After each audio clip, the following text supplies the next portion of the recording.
On today's show, Richard goes posing in the delicious Audi TT Roadster.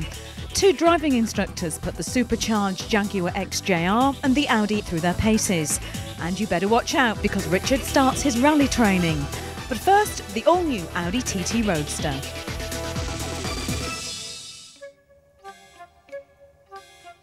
We Brits, we just love it, don't we?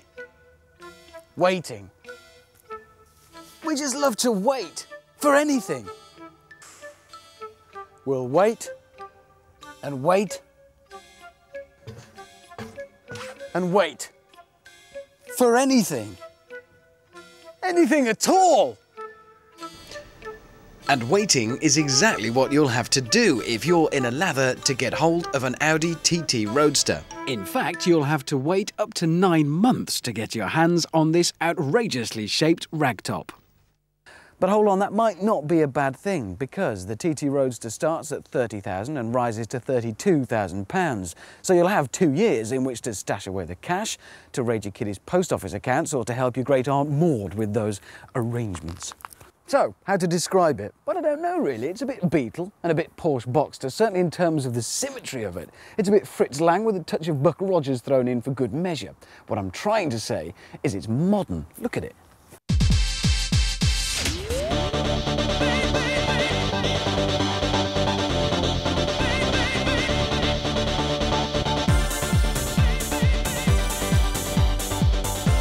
Let's get one thing straight right from the very start. These seats, they are not going to be standard. They will be an optional extra.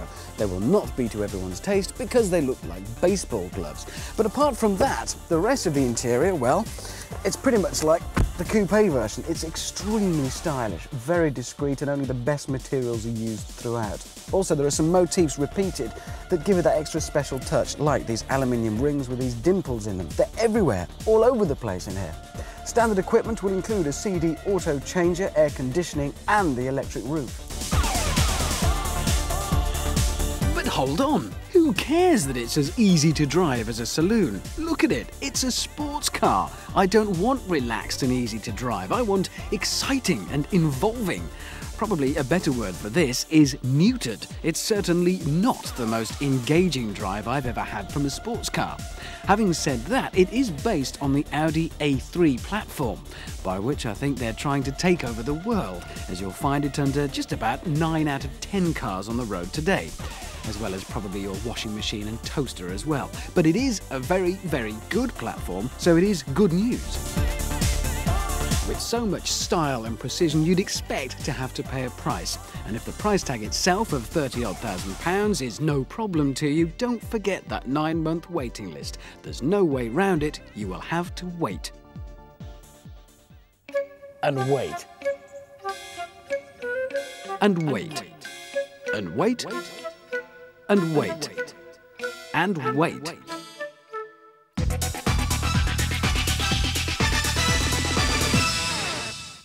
Anyone who drives will no doubt have very vivid memories of those agonising hours spent with the driving instructor. Well, on this week's Real People test, we're going to get our own back and put a couple of driving instructors through their paces. A driving instructor's normal habitat is a small, sensible car. Well, we thought they deserved a bit of a treat, and we've got together two very expensive super saloons for them to try out. First up is the Jaguar XJR, a car that brings the best of British to the luxury car market. It oozes class and its graceful lines are reminiscent of those regal chariots of the 50s and 60s. Under the bonnet you'll find a supercharged V8 engine that produces a rather impressive 370 brake horsepower from its 4-litre capacity. We're putting the Jaguar up against the Audi A8, a perfect example of German engineering, technology and luxury. The Audi's 4.2-litre engine packs a real punch, and it features their legendary Quattro 4-wheel drive system, which should mean it will stick to the road like glue. I'm Karen Smith. I'm a driving instructor in Manchester, and I've been doing that for 6 years. I'm Stephen Ball. I've been a driving instructor for 20 years. I'm 43 years of age and I like driving cars. Drive a Renault Clio. Well, normally I drive a Peugeot 106, but I've just recently changed it to a 206. OK, let's see what Steve thinks about the Audi. This is absolute luxury compared with my car, although I like the car I've just bought. I'm not really into Audis from the external point of view because the cars come to me in small, medium and large and they all look the same. I find the interior in this car very clear, crisp, and you can easily read the fascia and the controls, large, easy, accessible, apart from the fact that I'd have to spend a lot more time with this car because there's that many extras on it that I would need at least a week to read through the manual, I think, to understand half of them. Right then, what did Karen make of the best of British, the Jag? My first impressions of the Jag, just the amazing power. I think it's perfect. I love it. Size, I'm not very tall, but the seats and the position of the steering wheel, they're all adjustable. I think it's superb.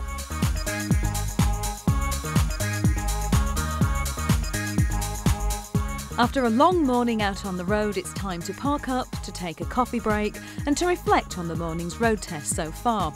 Oh, and of course, more importantly, to swap cars. Steve heads out in the Jaguar. I feel a bit closed in compared to the Audi. The Audi feels as though it's, you know, it's like twice the width of this seat. It's not, but it feels it. But as far as the power goes, I mean, obviously this car's got that little extra. Let's see what Karen makes of German engineering. I feel a little bit sort of boxed in. It feels a little bit high at the front. The dash feels a bit high. But I love the satellite navigation system. The looks, not very exciting to look at. Doesn't grab you. Handling, superb. Amazing on cornering. Some of the roads are being quite wet and it just sticks. Well, at the end of the day, it seems that Steve has plumped for the Audi A8 Quattro. This is something else, which it ought to be, I suppose, when you're talking 55,000 plus. Karen's decided to fly the flag for Britain, sticking with the Jaguar XJR. I'd love to say to you that you can take one of them each home, but you can't. They've got to go back. I'm afraid it's back to the dual controls. Nothing else for it. Yeah. I know you love them really, though. We do, don't we? I think so.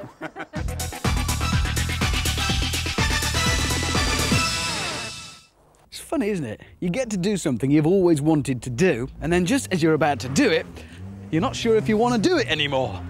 Anyway, Peter's here with my car. What's this? This is your Micra. I want a Subaru. Well, you can't have a Subaru today.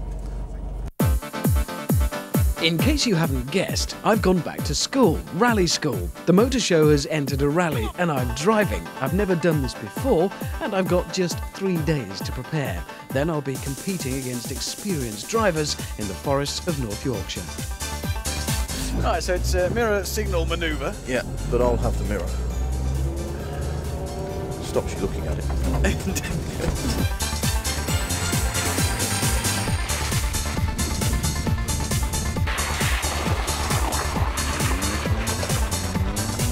My tutor is rally driver and professional trainer Peter Gwynne, a very, very brave man. What was that I clonked? Only a little bit of tarmac. Right.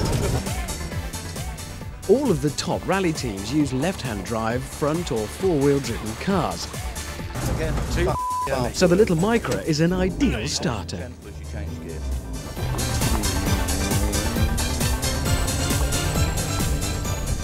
Pete, that was my first go then. Yep. How are we going to do? Well, I've got to sort your steering out first. You need to keep hold of the steering wheel all the time. It's hard work. You'll find it much easier. Just try and listen to what I say, especially how quick you turn the steering. That's the main problem at the moment. Are we going to be all right? Well, I will be. superb. So therefore you should be. Right, that's absolutely no kind of comfort to me at all, Pete, really. It'll get much easier. We're getting straight back down to it then on the second day. No messing around, and I've been told that the first steps we take are kind of the biggest advances, the fastest advances, and from now on it's just small little bits of progress. How are we going to make that, Pete? Well, really just hard work and lots of it. I knew you were going to say that. Right, let's get down to it. My confidence with the car was increasing, but so were my nerves. The rally is now just the day after tomorrow. One of Pete's first instructions was to forget everything that I'd been taught about driving. The Micro may not be powerful, but I don't think I wanted any more power than it had to offer. I think I'm doing all right. At least I don't think I've got any worse than at the end of the last session, but we have just been talking over a coffee about some of the other techniques used, so there's things like left foot braking and stuff I haven't even dreamt of yet. He's coming along quite well. He's starting to learn some new things and listens very well, so all the technique and everything is getting much better and a lot smoother. We were going down the one stretch of curves I just couldn't get right, and the first time that went right, it's just, yes, that feels so good. The first time you feel the car doing what it should be doing and you know it's right. He's fairly close to actually getting to do a rally. I mean, he could still go and do a rally now, but he probably wouldn't do himself justice right at the moment. A little bit more confidence, a little bit more practice, and I think he'll be there. That's going to keep me awake. That fills me with fear. The idea of driving through the forest and I'm caught up. I would just crawl off into the woods and give the keys to Peter.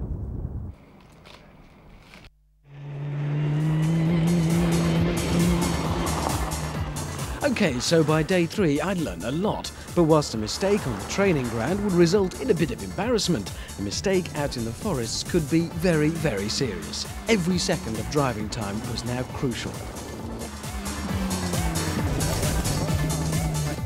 The more I learned, the more I found I needed to learn. It takes decades to accumulate the experience that makes for a really good rally driver. Well, that is pretty much it for my last day of training before the actual rally. And if I'm honest, I haven't found it as much just good fun today as I have on the previous training day, simply because the rally itself is really hanging over my head and I'm very aware of what I've got to go out and do. It's getting dark now, it's freezing cold, and we've got time for one more run. And that's it. This is my last run. And then I'll be doing a real life rally.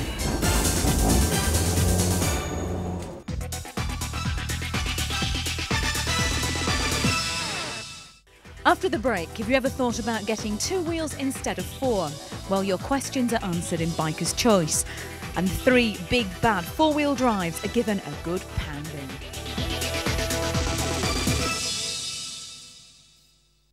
Still to come, 3 off-roaders. Which is the best? But first of all, 5 bikes that complement 5 cars. Brand loyalty and badges. It's all very important to some people.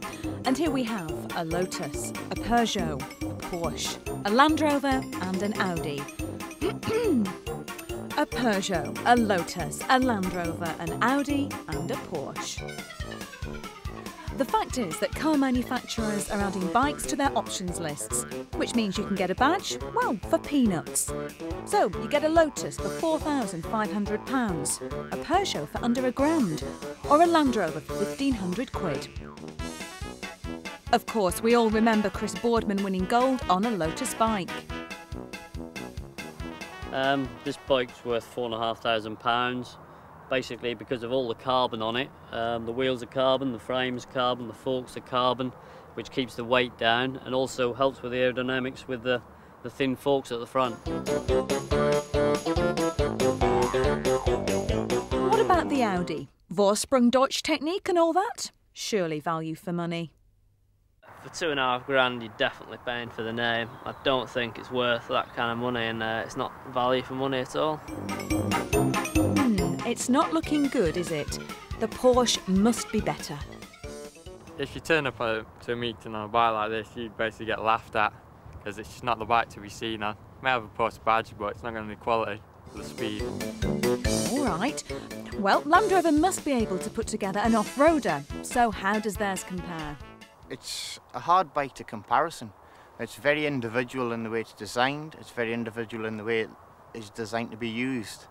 For the £1,500, you're getting a very good, comfortable, all-round cycle. OK, what about Peugeot? They've been making bikes longer than they've been making cars. Because Peugeot is a very recognised company in the cycle industry around the world. They've probably won more world championships than any other manufacturer. At the end of the day, apart from Peugeot, who have been doing bikes for ages, and Lotus, who take the high-tech route, we reckon that car makers should stick to what they know best: cars.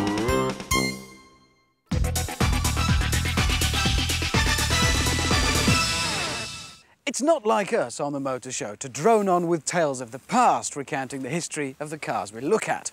But there is an interesting tale here that's had an unusual end in the 90s, and it's a tale that starts in the early years of World War II, when the American government invited over 130 companies to submit design ideas for a general-purpose four-wheel drive vehicle. A tough challenge, and one met by a company called Willys. They came up with a vehicle that was famously referred to by President Eisenhower as an absolutely essential tool used to win the war. It didn't involve spitting bullets or any of that famous American grit. It was, in fact, nothing more complicated than a Jeep. Well, Richard's nostalgic story seems pretty hard to believe when you see how the Jeep has developed over the years into this, the Grand Cherokee. What started life as a carrier for troops now ferries families around. Oh yes, us Brits are simply mad about off-roaders. We just can't get enough of them.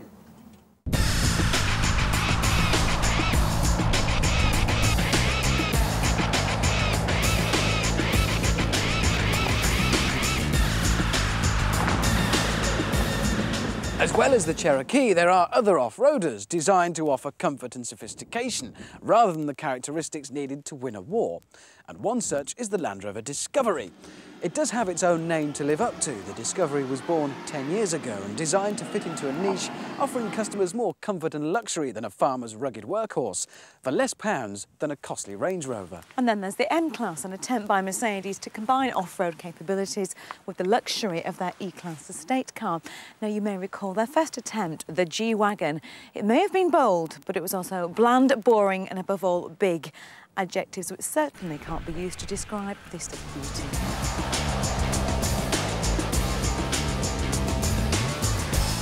Any modern 4x4 has to be capable of tackling more than just the school run, even if it's never actually going to.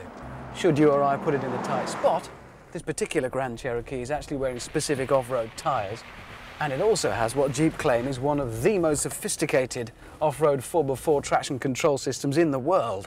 It'll deliver torque to whichever wheels are gripping, even to just one, if that's the case, which it could be. And knowing Land Rover's reputation, it's hardly surprising that the Discovery has a fair few high-tech gadgets of its own. It comes with permanent four-wheel drive and ETC, otherwise known as electronic traction control. Now, this rather clever system detects which of the four wheels have got grip when you're on any tricky kind of road surface. And it sends the power from the engine directly only to the wheels that do have grip. Very clever, and makes sure that you keep on going in even the trickiest of situations. The Discovery also features Land Rover's very own hill descent control, which, well, it does exactly what it says. Let's give it a go. You flick it on, take your feet off everything, and it gives you a constant speed going downhill, so you can concentrate on the important things like, well, avoiding rocks, not rolling the vehicle, maybe not going over the edge of a cliff. Which brings us to this, the Mercedes M-Class. It's physically the lowest of the three of them, so it offers the least ground clearance, which will, I suspect, encourage owners to steer clear of the really rough stuff. Mercedes have fitted the M-Class with a system that detects when a wheel is starting to spin and applies the brakes to that wheel. And it also has here on the dash, for when you come to the really steep up and down bits, a button to keep you in low range, which should be useful. So what about the other things that you look for when buying a new vehicle? Little things like practicality and comfort. Well, the farming origins of the Discovery mean that it was never renowned for the luxury of its cabin. And even though this version was revamped a couple of years ago, the interior just can't compete with that of the Cherokee or the M-Class. In fact, you can probably find some Tonka toys that have had more thought put into the interior than this one. Given that most off-roaders are bought for styling reasons, the M-Class is remarkably lacking in off-roader styling cues. Personally, I think it looks rather smart. Start to look a little more closely and you do begin to see that perhaps the build quality and the fit and finish isn't quite there. The only bit that I do really like, and that perhaps is a little bit off-road, are the cup holders. They're the most substantial cup holders I have ever seen. The Grand Cherokee is one of those cars that makes a huge statement. You can tell straight away that it's all American. It's big, it's bold, it's brash, and it has just a hint of sophistication. And the inside is jam-packed with all those gadgets that you expect from the Yanks. And the best thing is, they don't cost anything extra.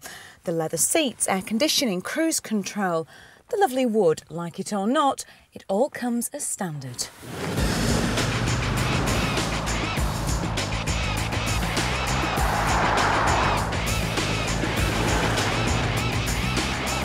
With the M-Class, you gain on-road from the lack of ground clearance with handling like a saloon. It's just a pity about the build quality. While the Cherokee gives a good account on both and is the best compromise. As well, it has all the luxuries that you'd expect.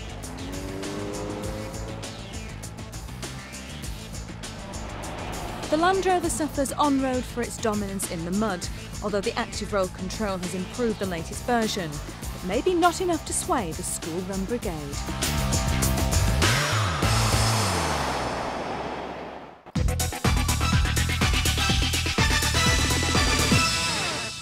Next week on The Motor Show, you better watch out, the Ford Lightning's here. And Richard puts his money where his mouth is and takes part in his first ever rally. And we thrash 3 of the sexiest coupes around.